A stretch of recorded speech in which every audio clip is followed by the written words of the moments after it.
Keyingi adolatni ta'minlash kerak bo'lgan shaxs odillikni oq qilib yuborgani vaziyat esa Samarqand viloyatining Pastdarg'om tumanida kuzatilgan. Mazkur tuman sudining 2022-yildagi hal qiluv qaroriga asosan 1989-yilda tug'ilgan ayolning 4 yoshli farzandi voyaga yetguniga qadar sobiq eridan aliment undirish belgilangan.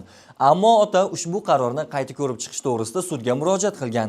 Sud esa buni o'zi uchun zo'r imkoniyat deb baholagan va foydalanmoqchi bo'lgan. O'z ish yurtiga kelib tushgan ushbu arizaga asosan joriy yilning 27-fevral kuni sudning 2022-yildagi hal qiluv qarorini bekor qilib, ishni mazmunan qayta ko'rishni 11-mart kuniga tayinlagan. Shuningdek, u ishni da'vogarning foydasiga ijobiy hal etib berishni va'da qilgan. Vijdonni qarang, bu adolat evaziga undan 300 AQSh dollar talab qilgan. Ha, 300. Yolg'iz ona 4 yoshli bolaning ijtimoiy holatiga ta'sir ko'rsatadigan jinoyatini u shunday naqlagan.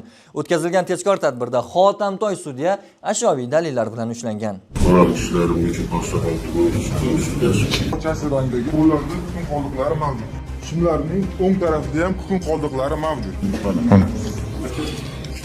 Ko'rdinglar? Sanab o'taman 1, 2, 300. 3 ga bo'lgan 300 AQSh dollari. Pullarimiz, qora so'zlari, yozuvlar mavjud.